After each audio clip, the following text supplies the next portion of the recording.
ئەمە دیمەنی گەڕەکی شۆڕشە لە قەزای خەلیفان. نەبوونی ئاوەڕۆ و کۆبوونەوەی زبڵ و خاشاک دانیشتوانی گەڕەکەکەی بێزار کردووە.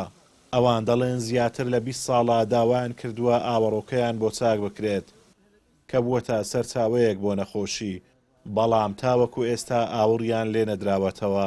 بەڕاستی ئەو کەندە زۆر زەرورە، هەر هەوسار و پارنا قەنەعەت کە نەهاوینان نەدەستانان ئیسراعەت نییە. دیسان ئەو کەندە ناو شار ئیسابە بەڕاستی زۆر تێگەشتی وە دۆژ داچون لۆکدیە لاشی ئەولا خانینە ئەولا مرچ حکومەتیە ساروەنی مەسەرەن ئەو دیوارە ڕانەخەنێ. ئەو کەندە تقریبا لەوانەیە 4-5 کۆران لەسە بن. لەو 4-5 کۆرانە 5 حاڵەتی نەخۆشی شێرپەنجە ڕوویدایە.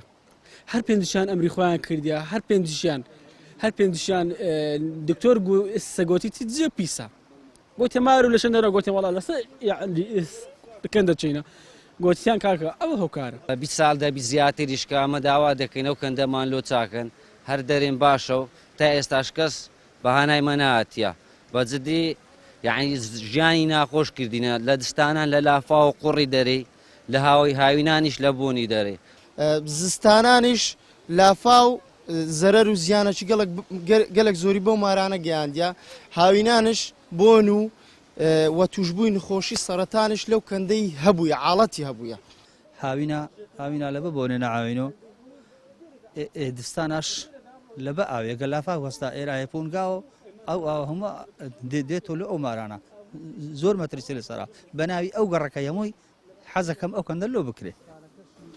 کێشەی گەڕەکی شۆڕشمان گەیاندا قایمخامی قەزای خەلیفان.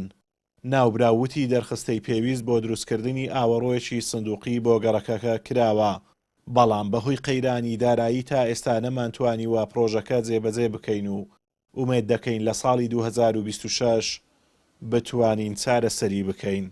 بەڵام بەهۆی ئەو بارودۆ خۆداراییەوە هەرێمی کوردستانی گرتەوە لە نەناردنی بودجەی هەرێمی کوردستان لەلایەن حکوومەتی فیدراالەوە بەشێک لە پرۆژەکان بەڕاستی پەچیان کەوت هەر چەندە پرۆژەگەلێکی تر لە سنووری قەزای خەلیفان کەوتونەتە بواری جێبەجێکردنەوە لە سەنتەری قەزا وەروە گوندەکانیش لە بواری ڕێگاوبان ئاوی خواردنەوە، بەڵام ئەنجامدانی ئەم پرۆژەیەش گرینگە بەڕاستی ئومێدمان وایەکەوە بتوانین ئەم ساڵ لە پلانی 2026 ئەو پرۆژەیە لە ئەولەوێتی کارەکانمان بێت و تەمەنی حکمڕانی هەرێمی کوردستان بەرەو کامڵبوون دەڕوات و زیاتر لە 3 دەی تەمەنی تێپەڕاندووە، بەڵام هێشتا بەشێک لە گەڕەک و شارەکان بەدەستکەمی خزمەتگوزاریەوە دەناڵێن و تا ئێستا پرۆژەی خزمەتگوزاری سەرەتاییان بۆ دابین نەکراوە.